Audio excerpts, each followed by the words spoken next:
खासदार संजय दिना पाटील सत्तेत आल्यावर त्यांचा तोल ढळलाय की काय असा सवाल उपस्थित होतोय। सत्तेसोबत आलेल्या संजय दिना पाटलांनी पत्रकारांची अत्यंत शिवराळ आणि अतिशय हीन दर्जाची भाषा वापरली। पत्रकारांनी प्रश्न विचारल्यावर संजय दिना पाटलांचा तोल ढळला। संजय दिना पाटील थेट शिवीगाळीवरती उतरले आणि पातळी सोडून भाषा बोलू लागले।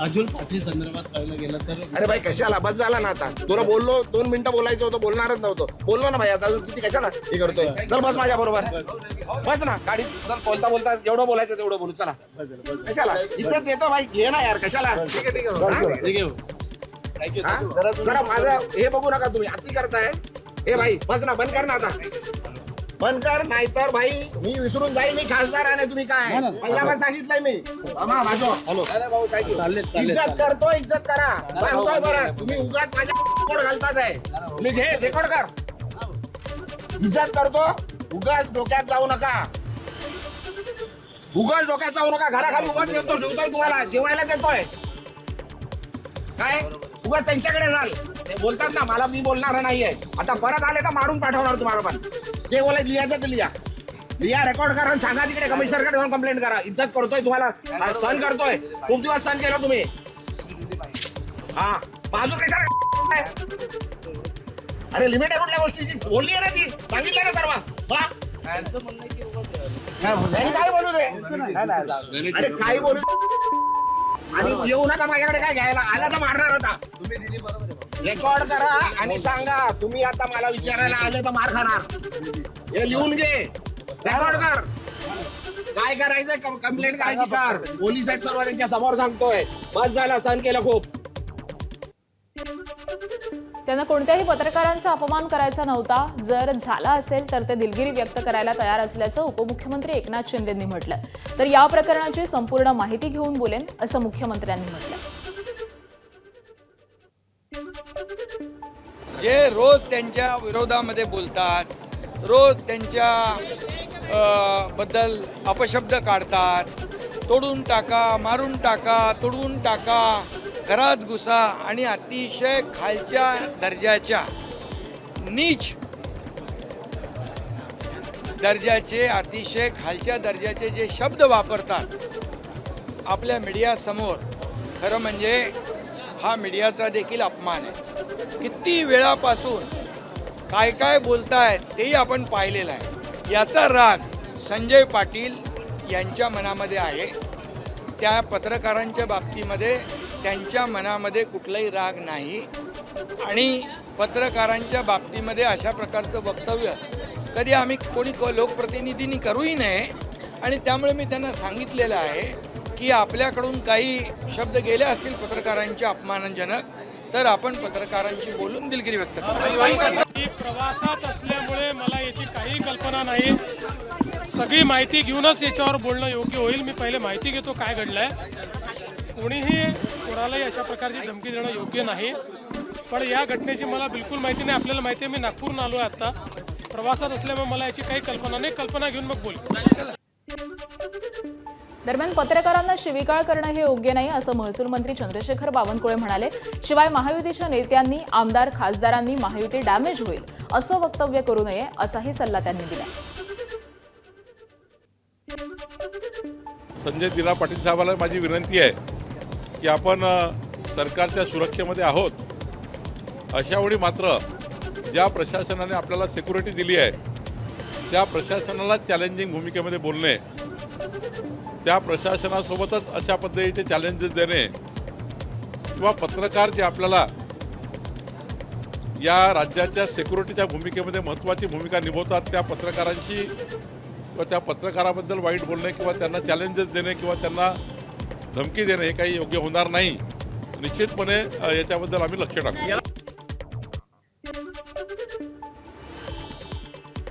दरम्यान संजय दिना पाटलांच्या शिवीगाळीवरून महाविकास आघाडीच्या नेत्यांनी टीका केली आहे। पत्रकारांना शिव्या देण्यापेक्षा राजीनामा द्या असा घणाघात आदित्य ठाकरेंनी केलाय तर पत्रकारही आता अडचणीत आल्याचं काँग्रेस नेते नाना पटोलेंनी म्हटलंय। तसंच संजय पाटलांवरती कुणाचा धाक नाही बॉम्ब टाकेन मारून टाकेन हा जमाना संपला तुम्ही वाक्य तुझं राजकारण संपवतील असं आव्हाड म्हणाले। ते आता मिंदे प्रतिनिधी झालेले आहेत, लोकप्रतिनिधी राहिले नाही आहेत. त्यांनी हिंमत असेल एवढं काय ना की शिवीगाळ करतायत, धमक्या देत आहेत, एवढे सगळे दादागिरीचा आव आणत आहेत. मी एवढंच विचारत आहे, थोडी जरी हिंमत आणि लाज असेल ना तर आज खासदारकीचा राजीनामा द्यावा आणि निवडणुका भाजपच्या चेहऱ्यावर किंवा मिंदेंच्या चेहऱ्यावर लढून दाखवा. एवढं दाखवा. म्हणजे प्रेसला शिवीगाळ करतात, लोकांना धमके देतात, कार्यकर्त्यांना धमके देतात, हे सगळं एका बाजूला. एवढं जर हिंमत असेल, एवढं जर दम असेल तर राजीनामा द्या आणि निवडणुकीला सामोरे या. हिंमत दाखवा. चला.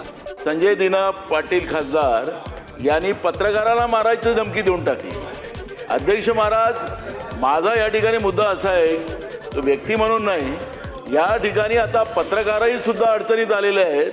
त्यांनी अगर माहिती मांडायला गेले तर त्या पत्रकारांना तुम्ही माहिती का दिली, त्या पद्धतीचं का दाखवलं, त्याच्यावरही या महाराष्ट्रामध्ये पत्रकारावर आता हमला व्हायला निघाला असेल तर अध्यक्ष महाराज काय चाललं या महाराष्ट्रात? पत्रकारही सुखरूप नाही आहे महाराष्ट्रात, सुरक्षित नाही अध्यक्ष महाराज. आणि म्हणून आपण नोंद घ्यावी आणि शासनाने याची तातडीनं या विषयाचं निवेदन करावं, अशा सूचना आपण द्याव्या. पत्रकारांशी असं बोलणं मारून टाकेल. आपल्या विरोधात बातमी देणं हे त्यांचं काम आहे, आपली टिंगल करणं हे त्यांचं काम आहे, पत्रकारांचं काम आहे, ते त्यांचं काम त्यांनी केलं पाहिजे. आपणही त्यांची टिंगल, आपल्यालाही त्यांचं टिंगल करता आली पाहिजे. आपणही घाबरायचं नाही पत्रकारांची टिंगल करता. मी करतो की नाही तुमची टिंगल, त्याची मस्ती करतो, आपली मारतो. पत्रकार हे आपले शत्रू नाही, आपण जे बोलू ते दाखवून देतात. आणि मग त्याच्यात आपण पकडले गेलो तर त्यांच्यावर काय राग काढायचा. दरम्यान संजय दिना पाटलांच्या वक्तव्याचा तपास करावा अशी मागणी अंबादास दानवेंनी केली आहे. वाटतं काहीच हरकत नाही, कारण ज्या पद्धतीनं सत्ता संपत्ती याचा माज असताना बऱ्याच ठिकाणी या सत्ताधारी पक्षाच्या लोकांनी माणसं संपवण्याचं काम केलेलं आहे. आणि म्हणून संजय दिना पाटील कोणत्या आधारावर बॉम्ब फेकू म्हणतात, बंदुकीनं उडवू म्हणतात, यांच्याकडे बॉम्ब कुठून आले, कोण यांना बॉम्ब देणार आहे, मग बॉम्बची क्षमता काय आहे, त्याच्यात मग एक जणावर अटॅक होणार आहे का, 10 जणांवर होणार आहे का, याचा तपास तर झाला पाहिजे. बॉम्ब फेकू म्हणजे कुठेतरी बॉम्ब असेल ना संजय दिना पाटलाकडं, म्हणून संजय दिना पाटलांनी असं वक्तव्य केलेलं आहे. त्यांना बाबा कोण बॉम्ब आणून देणार आहे, ॲटम बॉम्ब आहे, न्यूक्लिअर बॉम्ब आहे, हायड्रोजन बॉम्ब आहे, मला काय माहिती, ते त्यांनाच विचारा. नाही, माझ्यासोबत काम केलं पण त्यांच्याकडे बॉम्ब बिम आहे ते मला माहिती. मी अनभित नाही, मी गांधीवादी माणूस आहे. मी असले बॉम्ब बिम बनले की घाबरून पळून जातो. फक्त बॉम्ब कुठलाही तपासायला पाहिजे, हायड्रोजन, न्यूक्लिअर, कुठला बॉम्ब, त्याला त्याची माहिती घेऊन मला सांगा. दरम्यान संजय शिरसाट, प्रकाश सुर्वे, बच्चू कडूंनी संजय दिना पाटलांच्या वक्तव्यावरून माफी मागितली.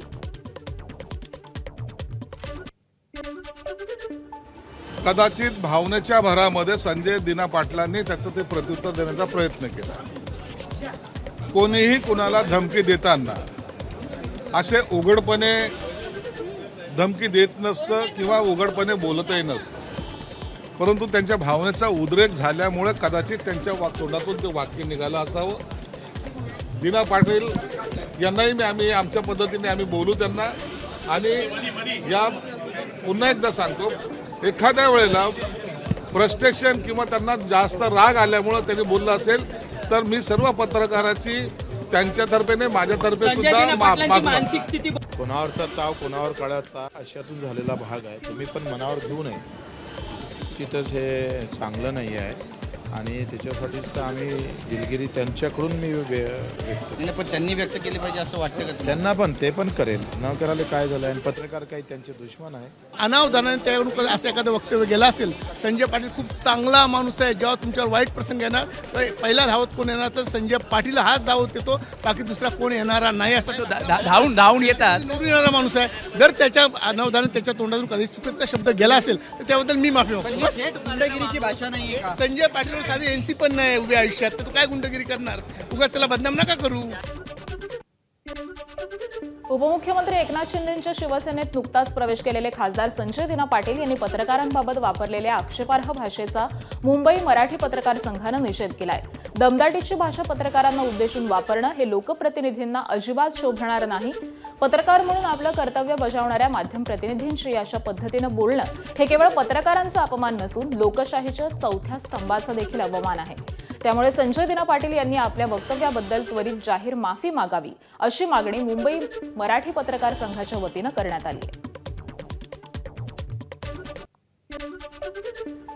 खासदार संजय दिना पाटील यांच्या विरोधात ठाणे शहर दैनिक पत्रकार संघानं ठाणे महानगरपालिका मुख्यालयाच्या बाहेर निषेध आंदोलन केलं. काळ्या फिती लावून संजय दिना पाटील यांचा निषेध करत हे आंदोलन करण्यात आलं. त्यांच्यावरती कारवाईची मागणी ठाणे शहर दैनिक पत्रकार संघातर्फे करण्यात आलेली आहे. संजय दिना पाटील यांच्या राजीनाम्याची मागणी देखील करण्यात आली आहे. शिवसेनेचे खासदार संजय दिना पाटील यांनी पत्रकारांना शिवीगाळ केल्याप्रकरणी नागपूरच्या महाराष्ट्र श्रमिक पत्रकार संघांनी उपमुख्यमंत्री एकनाथ शिंदे यांना निषेधपत्र लिहिलंय. संजय दिना पाटील यांना पक्षानं समज द्यावी अशी मागणी या पत्रामधून करण्यात आली. दरम्यान आधी मगरुरी आणि नंतर दिलगिरी अशी अवस्था संजय दिना पाटलांची झाली आहे. सर्व स्तरातील टीकेनंतर खासदार संजय दिना पाटील यांनी दिलगिरी व्यक्त केली आहे. ज्या दिवसापासून मी शिवसेनेत प्रवेश केलाय त्या दिवसापासून एकदम वाईट शब्दात आणि शिव्यागाळ करून मला जे अपमान करत होते तरी पण मी सर्व अपमान सहन केले आणि तरी ते पत्रकार त्याच गोष्टी परत विचार न करता आल्या. माझ्याकडून त्यांना विनंती करण्यात आली पण त्यांनी न थांबता ते चालू राहिलं. त्याच्यात जरा वाद जरा जास्त झाला. माझ्याकडून चुकीने काहीतरी अपशब्द निघाले. मी त्याकरता पुन्हा एकदा त्या पत्रकारांची आणि पूर्ण पत्रकार समूहाची मनापासून दिलगिरी व्यक्त करतो. शिवसेनेचे खासदार संजय दिना पाटील यांनी पत्रकारांना शिवीगाळ आणि धमकी दिल्याप्रकरणी मनसेनं आक्रमक भूमिका घेतली आहे. मुंबईतील चारकोप परिसरात मनसेकडून संजय दिना पाटील यांच्या निषेधार्थ बॅनर झळकत आहेत. या बॅनरवरती पत्रकारांना धमकी देणारा आणि बॉम्ब बाळगणाऱ्या संजय डॉनचा जाहीर निषेध असा मजकूर छापण्यात आलाय. त्याबरोबरच कॅमेरासमोर पत्रकारांना शिवीगाळ करणाऱ्यांवरती कारवाई करणार का असा सवाल देखील उपस्थित करण्यात आला. याशिवाय हा आदेश सत्ताधारी पक्षातील लोकांना लागू नाही का असा प्रश्न देखील बॅनरच्या माध्यमातून सरकारला विचारण्यात आलाय. उद्धव ठाकरे उद्यापासून पुढील 3 दिवस फुटलेल्या 6 खासदारांच्या मतदारसंघात दौरा करणार आहेत. 6ही खासदारांच्या मतदारसंघात जाऊन कार्यकर्त्यांशी संवाद साधून ठिकठिकाणी मेळावे घेणार आहेत. एकीकडे ठाकरेंची शिवसेना ऑपरेशन टायगर नंतर पक्ष संघटना मजबूत ठेवण्यासाठी तयारी करत असताना पुन्हा एकदा पक्षाला सुरुंग लावण्याची तयारी एकनाथ शिंदेंच्या शिवसेनेकडून केली जात असल्याची चर्चा सुरू आहे. मुंबईमध्ये आज सकाळी 9 वाजता दादर इथल्या सावरकर सभागृहात मनसेच्या पदाधिकाऱ्यांची बैठक पार पडली. या बैठकीमध्ये मनसे अध्यक्ष राज ठाकरे मुंबईतील पदाधिकाऱ्यांना मार्गदर्शन करणार आहेत. दिवंगत पंतप्रधान इंदिरा गांधी यांनी देशात आणीबाणी लागू केली त्याला 51 वर्ष पूर्ण झाली आहेत. 25 जून 1975 रोजी तत्कालीन राष्ट्रपती अली अहमद यांनी आणीबाणीची घोषणा केली आणि भारतीय लोकशाहीच्या इतिहासाला एक वेगळं वळण मिळालं. याच पार्श्वभूमीवरती भाजपचे प्रदेशाध्यक्ष रवींद्र चव्हाण यांनी सोशल मीडिया पोस्टद्वारे काँग्रेसवरती जोरदार टीका केली आहे. 25 जून 1975 हा भारतीय लोकशाहीच्या इतिहासातील काळा दिवस असल्याचं सांगत इंदिरा गांधी यांनी आणीबाणी लादून संविधानिक मूल्य, अभिव्यक्ती स्वातंत्र्य आणि नागरिकांच्या मूलभूत हक्कांची गळचेपी केल्याचा आरोप केलाय. तसंच संविधान हत्या दिवस असा उल्लेख करत रवींद्र चव्हाण यांनी काँग्रेसवरती निशाणा साधला. पुण्यातील नसरापूरमध्ये 3.5 वर्षीय चिमुरडीवर अत्याचार करून तिची निर्घृण हत्या केल्याप्रकरणी न्यायालयानं आरोपी भीमराव कांबळेला दोषी ठरवलंय. न्यायालयात काल दोन्ही बाजूंचा अंतिम युक्तिवाद पूर्ण झालेला असून सरकारी वकिलांनी नराधमाला फाशीची शिक्षा देण्याची जोरदार मागणी केली. न्यायालयानं हा गुन्हा अत्यंत दुर्मिळ आणि अमानवी असल्याचं मान्य केलं. मात्र नराधम भीमराव कांबळेला नेमकी कोणती शिक्षा दिली जाणार याचा अंतिम फैसला आता सोमवारी म्हणजेच 29 जूनला सुनावला जाणार आहे. त्यामुळे या क्रूर कर्म्याला फाशी मिळणार की जन्मठेप याकडे सगळ्यांचंच लक्ष लागलंय. पुण्यातील नसरापूरमध्ये 3.5 वर्षीय चिमुरडीवरती अत्याचार करून तिची निर्घृण हत्या केल्याप्रकरणी न्यायालयानं आरोपी भीमराव कांबळेला दोषी ठरवलं. या प्रकरणात आरोपीनं तब्बल 39 मिनिटं चिमुकलीला शोषण केल्याची धक्कादायक माहिती सरकारी वकिलांनी दिली आहे. मुलगी अत्यंत लहान असल्यानं तिला प्रतिकार करणं शक्य नव्हतं. त्यामुळे या अमानुष आणि कियसवाण्या गुन्ह्यासाठी आरोपीला फाशीची शिक्षा होणं अपेक्षित असल्याचं सरकारी वकिलांनी म्हटलंय. मुलीवर 3:12 ते 3:51 सातत्याने अत्याचार झालेले आहेत. त्या मुलीच्या शरीरावर एकूण 18 जखमा मिळून आलेल्या आहेत आणि हे पूर्ण 39 मिनिट ह्या आरोपीने ह्या मुलीचं शोषण आणि आरोपीने ह्या मुलीबद्दल मुलीशी हे कृत्य केलेलं आहे. ती हेल्पलेस मुलगी होती आणि त्या हेल्पलेस मुलीवर हा अत्याचार केलेला आहे. अतिशय हा हिनियस क्राईम आहे, बार्बरिक क्राईम आहे. त्यामुळे याला फाशीची शिक्षा होणं अपेक्षित आहे. दरम्यान आरोपी भीमराव कांबळेला चिमुरडीवरील अत्याचार प्रकरणी कुठलाही पश्चाताप नव्हता. वासनेसाठी कुठल्याही थराला जाणं हेच चौकशी दरम्यान जाणवलं, अशी धक्कादायक प्रतिक्रिया या प्रकरणातील महिला तपास अधिकारी विजयमाला पवार यांनी दिली आहे. आरोपीला कधीही या गोष्टीबद्दल पश्चाताप झालेला नाहीये. ती एक लसची विकृती असते, ती विकृती त्याच्यामध्ये होती. तो लससाठी कुठल्याही थरावरती जाणारा तो आरोपी होता. नसरापूर प्रकरणातील आरोपी भीमराव कांबळेला काय शिक्षा होणार या संदर्भात 29 जूनला निर्णय होणार आहे. या प्रकरणावरती आता सत्ताधारी आणि विरोधी पक्षांच्या नेत्यांनी देखील प्रतिक्रिया दिली आहे. कोर्टानं नराधमाला फाशीची शिक्षा द्यावी असं ठाकरेंच्या शिवसेनेचे नेते अंबादास दानवे आणि गृहराज्यमंत्री योगेश कदम यांनी म्हटलंय. तर आरोपी वृद्ध आहे म्हणून कोणतीही संवेदना न ठेवता आरोपीला फाशीच द्यावी असं मत शिवसेनेच्या नेत्या नीलम गोऱ्हे यांनी व्यक्त केलं.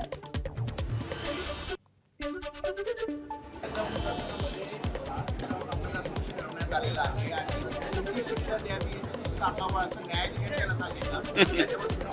मात्र या प्रकारे फाशीशिवाय पर्याय नाही. आरोपीला विचारायची गरज नाही. कोर्टाने फाशीची शिक्षा त्याला सुनावली पाहिजे. त्या नराधमाला कठोरात कठोर शिक्षा ही 100% झाली पाहिजे ह्या मताचा आम्ही देखील आहोत. आरोपी वृद्ध आहे म्हणून त्याच्याबद्दल कुठलंही कनवाळू धोरण न ठेवता त्यांनी एका अट्टल गुन्हेगार तो आहे हे लक्षात घेऊन असे गुन्हे परत परत होऊ नये चिमुरड्या मुलींवरती, या दृष्टिकोनातून न्यायालयाने तिथले साक्षी पुराव्यांचा विचार करून फाशीची शिक्षा द्यावी अशीच भावना माझ्या मनामध्ये आहे आणि आमची ती अपेक्षा आहे. उद्धव ठाकरे यांच्या शिवसेनेचे 6 खासदार फुटल्यानंतर महाविकास आघाडीची ताकद दाखवण्यासाठी काल महत्त्वाची बैठक आयोजित करण्यात आली होती. मात्र या बैठकीला मवियाच्या 60 आमदारांपैकी तब्बल 23 आमदार गैरहजर राहिल्यामुळे अनेक प्रश्न उपस्थित झाले. जयंत पाटील, विजय वडेट्टीवार, नाना पटोले, रोहित पवार आणि विश्वजित कदम यांच्यासारखे प्रमुख नेतेही बैठकीपासून दूर राहिले. कुणी वैयक्तिक कारण दिलंय तर कुणी पूर्वनियोजित कार्यक्रमाचं कारण दिलंय.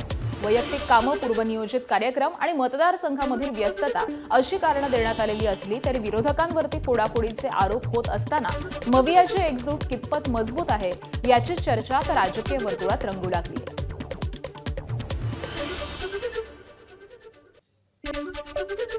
विधान भवनातील विरोधी पक्षाच्या बैठकीला गैरहजर राहिलेल्या 23 आमदारांपैकी काही प्रमुख नेत्यांच्या अनुपस्थितीची कारणं आता समोर आली आहेत. जयंत पाटील हे मतदारसंघातील कामांमध्ये व्यस्त असल्यानं बैठकीला उपस्थित राहू शकले नाहीत.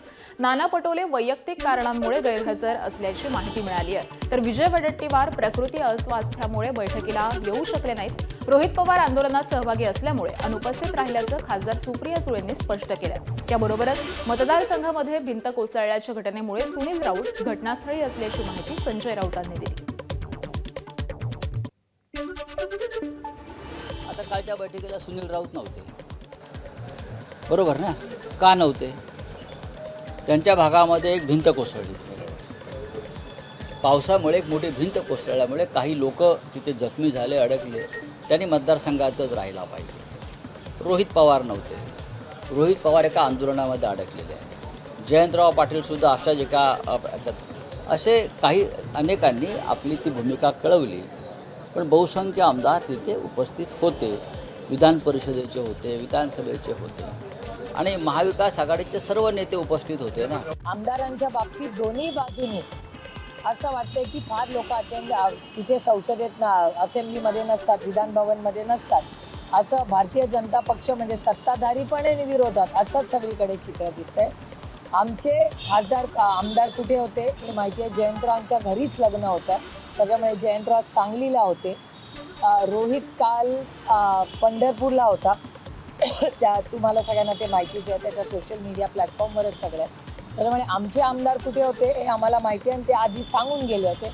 बाकीच्यांचं काय आहे मला वाटतं बंटी दादा किंवा या सगळ्यांकडून आज उद्यामध्ये तुम्हाला मुंबईत कळेल. दरम्यान ववियाच्या बैठकीला सर्व आमदार उपस्थित होते असा दावा राष्ट्रवादी शरद पवार पक्षाचे आमदार जितेंद्र आव्हाड यांनी केलाय. एकीकडे गैरहजर असलेले आमदार स्वतः गैरहजर असल्याचं मान्य करतायत, मात्र जितेंद्र आव्हाड गैरहजर आमदारांची हजेरी लावून का दिशाभूल करतायत हा सवाल उपस्थित होतोय. मवियातल्या अस्वस्थतेवरती पडदा टाकण्याचा प्रयत्न जितेंद्र आव्हाडांकडून होतोय का असाही सवाल उपस्थित होतोय.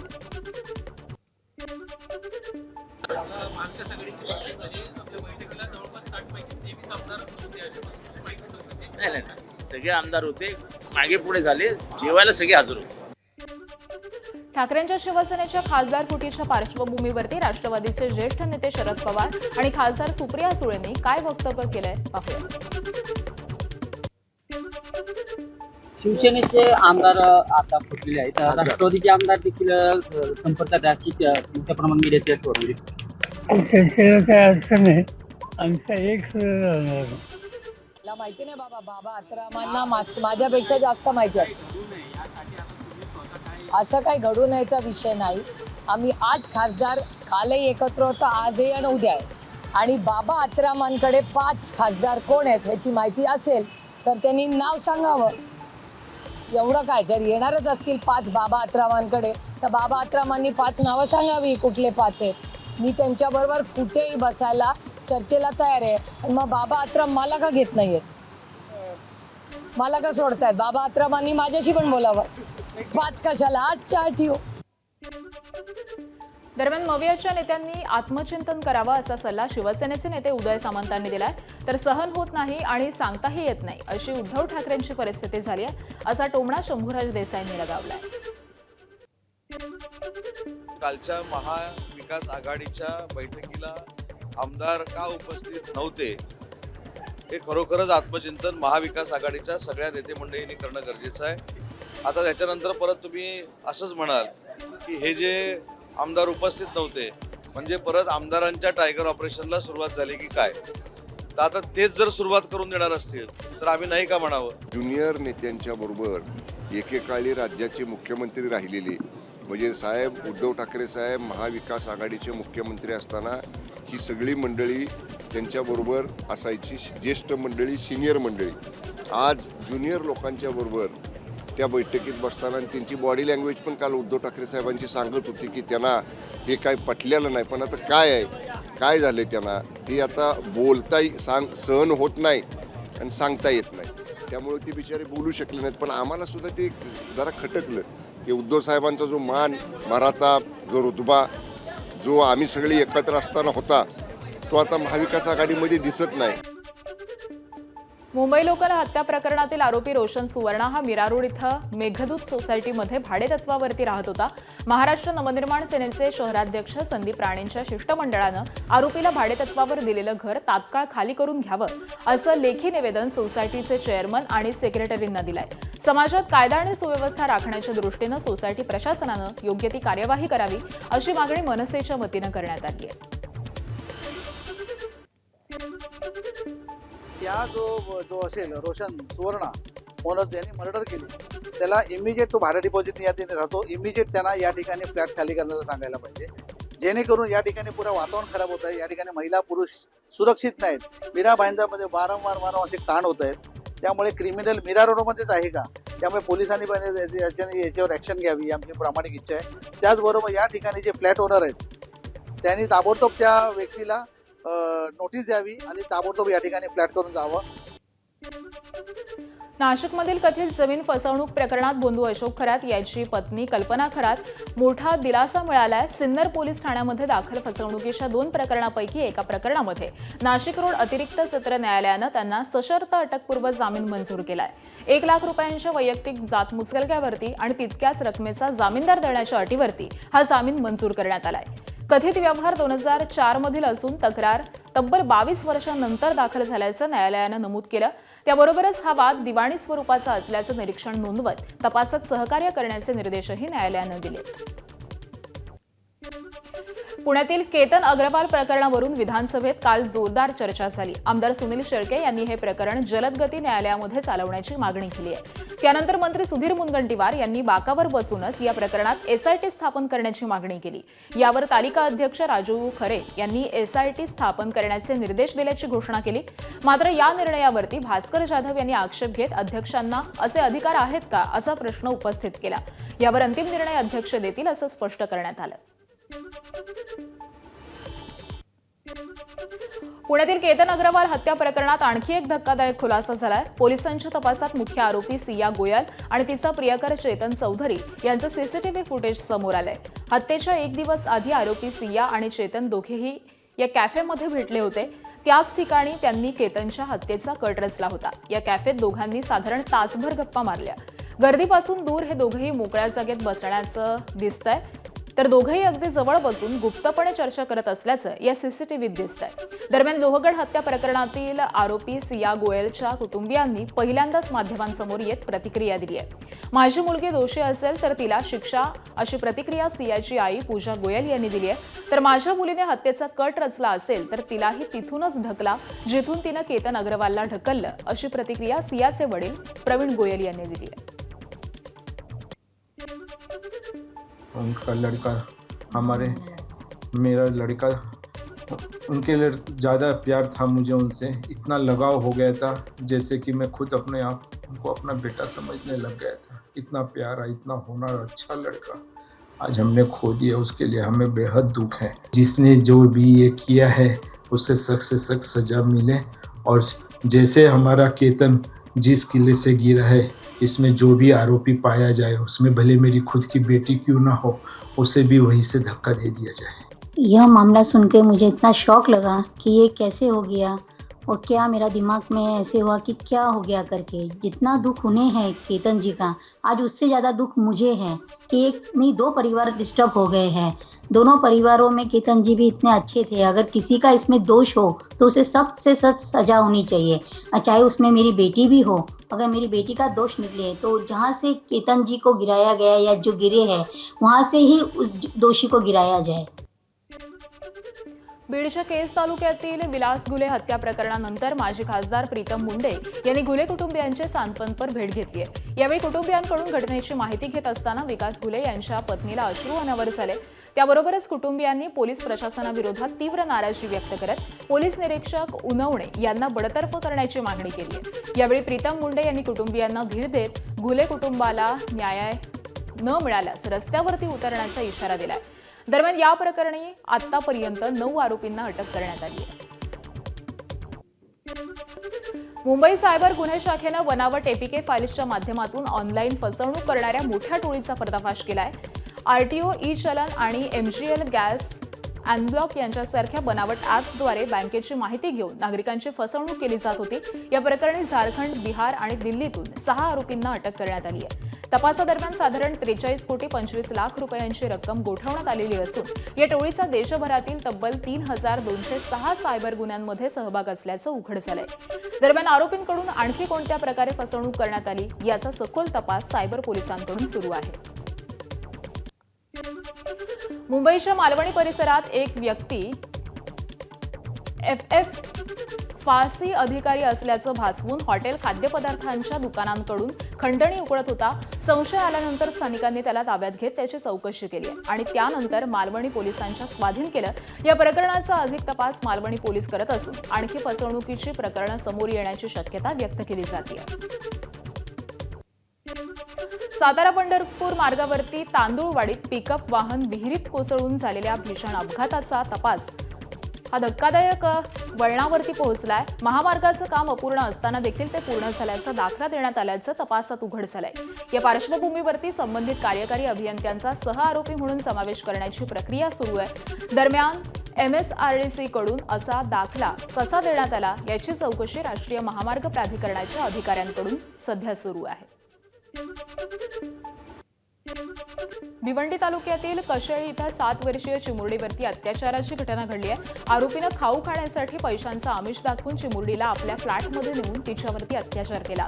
घटनेची माहिती मिळताच नारपोली पोलीस पथकानं फरार होण्याच्या तयारीत असलेल्या आरोपीच्या मुसक्या आवळल्यात. या घटनेनंतर पोलीस ठाण्याबाहेर नागरिकांनी मोठ्या प्रमाणात गर्दी करून आरोपीवर कठोर कारवाई व्हावी अशी मागणी केली आहे.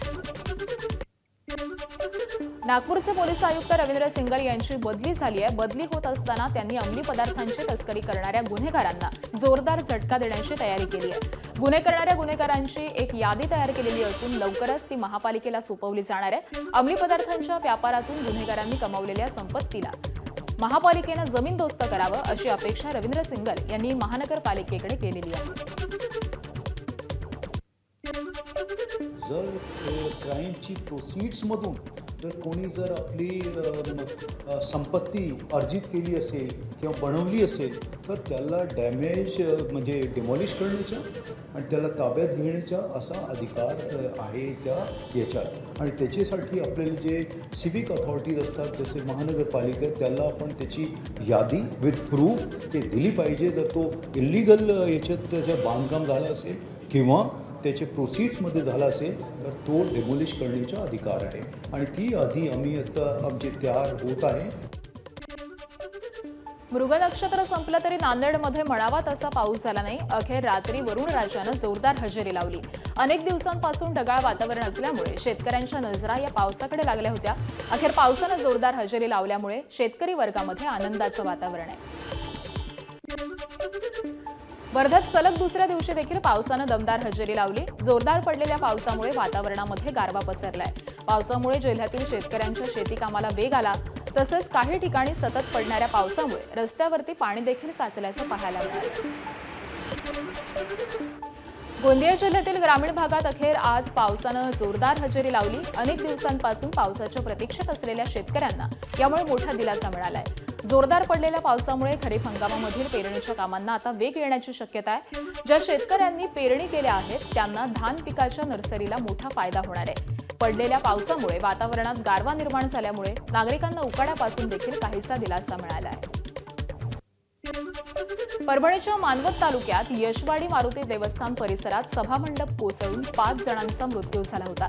या दुर्घटनेतील मृतांच्या कुटुंबियांना देवस्थाननं प्रत्येकी 5 लाखांची आर्थिक मदत जाहीर केली आहे. मंदिर संस्थानचे अध्यक्ष शिवेंद्र चैतन्य स्वामी यांच्या वतीनं मृतांच्या नातेवाईकांना धनादेश सुपूर्द करण्यात आला.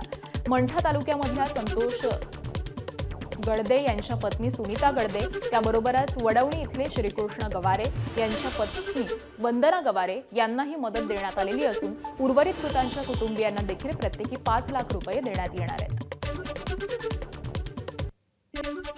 मार्च, एप्रिल आणि मे 2026 दरम्यान अवकाळी पावसामुळे नुकसान झालेल्या शेतकऱ्यांना दिलासा देण्यासाठी राज्य सरकारनं 334 कोटी 98 लाख रुपयांच्या मदतीला मंजुरी दिली आहे. मदत आणि पुनर्वसन विभागाकडून या संदर्भामध्ये शासनाने निर्णय जारी करण्यात आलाय. कोकण विभागामधील आंबा आणि काजू उत्पादक शेतकऱ्यांच्या नुकसानीसाठी 209 कोटी 10 लाख रुपयांची मदत मंजूर करण्यात आल्याची माहिती मंत्री मकरंद जाधव पाटील यांनी दिली आहे.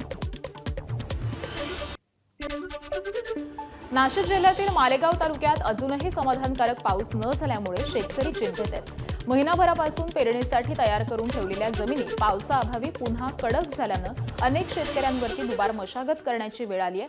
जून महिना संपत आलेला असला तरी पावसानं दडी मारल्यामुळे पेरणीचं नियोजन पूर्णपणे विस्कळीत झालंय.